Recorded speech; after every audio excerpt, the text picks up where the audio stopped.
Hey, what's up everyone? Welcome back to the channel. My name is Travis. Today we're going to be looking at the CO2 scrubber and the recirculating system that I have made for the Niles Quantum 300. Now, quick shout out to the person who recommended that in the previous video when I showed you guys this DIY Phosphane 550 reactor. Yeah, shout out to whoever you are, I don't remember the name, but you said go ahead and figure out how to incorporate it into the skimmer cup itself, and that's exactly what I did. Now, I will take this apart, show you the ins and outs and how it works, but either way, it's a ring that allows you to turn any skimmer into a recirculating, and you can see it's already attached, and I'll show you guys the results here in a second. Now, one more thing, I actually just I'm kind of getting over bronchitis here. I was really sick. You guys probably heard it in the last video on Sunday, but I woke up Monday not doing so well. I ended up having to go to the VA. They tested for COVID, all that kind of stuff, came back negative, but I was sick as a dog all week, but still managed to get some shit done either way. Oh, there we go, demonetized. Speaking of that, guys, if you watch the video, click the thumbs up and say something in the comment section. I gotta bypass this algorithm stuff because I've been getting destroyed with that. I went from 1,200 subs a month to 200, and I haven't changed anything. So it's been, yeah, interesting how that worked out. But either way, save that for a rambling video. Let's go ahead and move over to the results of this recirculating CO2 scrubber, and I'll talk about the things that I have changed. So let's go ahead and move over to the pH. And boom. That's a pretty big difference, right? So before we were kind of dipping down at night to about 7.8-ish, and then, you know, going up to a little bit before 8. That was when we made the adjustment with the original CO2 scrubber. Remember, we were going below that before we added the scrubber. And then when I made it recirculating, you can see that we bumped up to almost 8.2 the other day, and I'm working my way up to that today. So it does work. Now, I did make some changes. I guess there was a video that BRS put out about CO2 scrubbers after I posted this one. I have not seen that video. Some of you guys have sent it to me on Instagram. I haven't watched it yet. I don't have 25 minutes to be doing that right now, but I will check it out at some point. Either way, I went ahead and did follow your guys' recommendations. I actually went ahead and calculated the amount of water that I could fit at the bottom of this reactor, and it's actually 10 milliliters. So what I did is, when I set this up with new media, I put 10 milliliters of water at the bottom, and then when I attach the recirculating, you can see there's some moisture here. It actually goes in, and the air goes all the way down to the bottom, and you can probably see there's some moisture down here, which then I'm hoping that that collects at the bottom, which then allows it to kind of keep the media, you know, damp, if that's the word I'm looking for, or with some kind of humidity to help work. Now, this has been on here for a couple days. It hasn't changed color yet, but it is working, so I'm not mad. Either way, let's go ahead and take this apart. I'll show you all the features of it, and I'll show you guys how you can order them if you want, and kind of go about that whole process. So let's do it.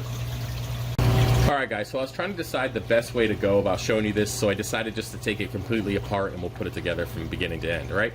So this is a custom 3D printed ring made from PLA. Now you can print it in PETG if you so choose, but because it's not in the reef tank itself, I'm not really worried about the type of filament. Now, this ring has a couple different features here. You can see there's an indent at the bottom, which is made specifically to sit on top of the skimmer itself. Okay?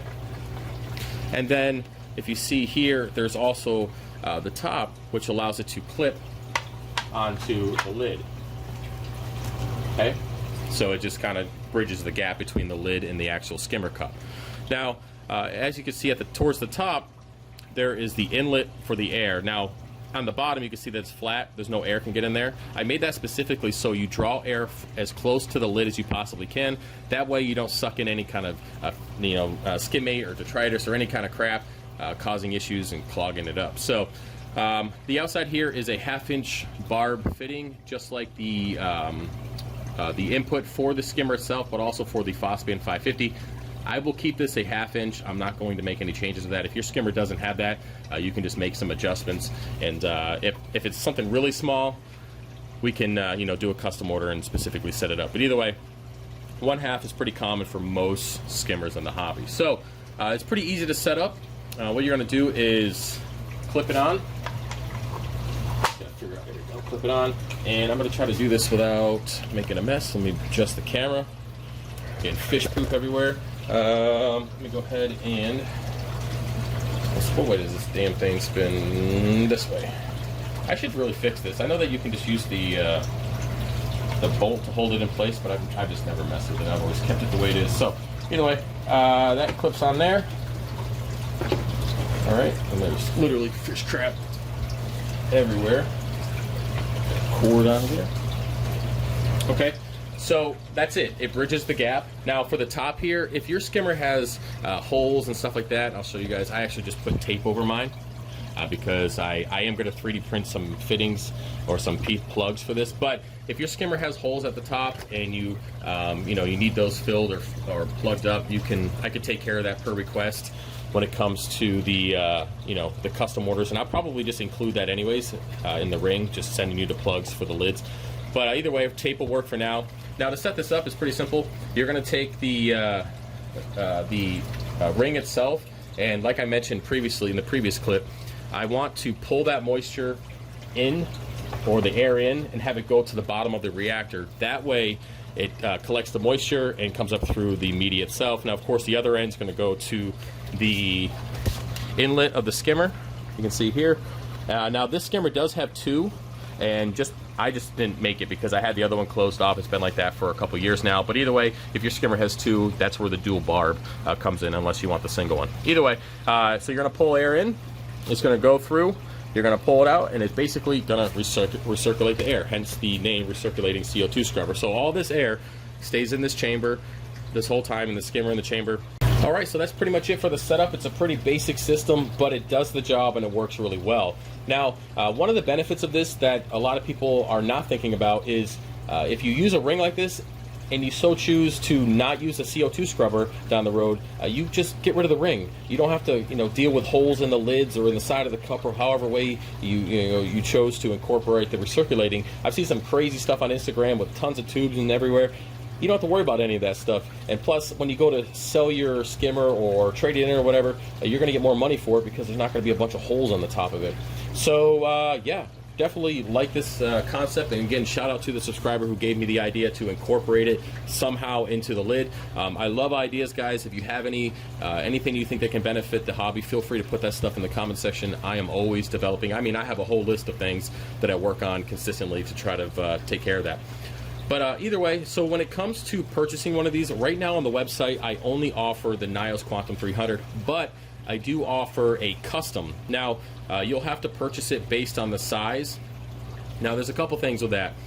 As I kind of develop more of these custom orders, I will be able to add different models to the website. So it won't always just be the Nios Quantum 300. Say somebody orders a custom 7x7x7 and it's a Bubble Magus Curve 7, right? So that person will mail me the lid to their skimmer cup. I need the lid because I need to make sure it fits perfectly. I'm not going to guesstimate. I don't want to do that. I want it to be perfect. So what happens is when you purchase it, I will send you the address to mail your lid to. It takes about a week turnaround time since I have a pretty good template for this stuff, so it's going to be a pretty quick turnaround time. Plus I have a bunch of printers that are finally up and running. So either way, say somebody orders that Bubble Magus Curve 7. Once that custom order is done, from this point forward, you'll have the Bubble Magus Curve 7 as an option, and we'll just kind of keep adding as different types of skimmers are being, lids are being purchased and added to the website. So eventually, people won't have to order custom anymore. There will be enough of the brands out there where you can just pick the ring you want in, single barb or dual barb and whatever color you so choose. So that's kind of the way I'm going about it. So yeah. That's about it, guys. Hopefully you enjoyed the video, and if you have any questions about this, and again, if you have any other ideas, feel free to put that stuff in the comment section. Right now, I do have a sale going on, 20 frags for $300 shipped. Feel free to check that out. I don't know how long it's going to be up for. I tend to do it when I'm trying to make room, hence the name Making Room Sale. So take advantage of that, when you can, or as you can, or if you can.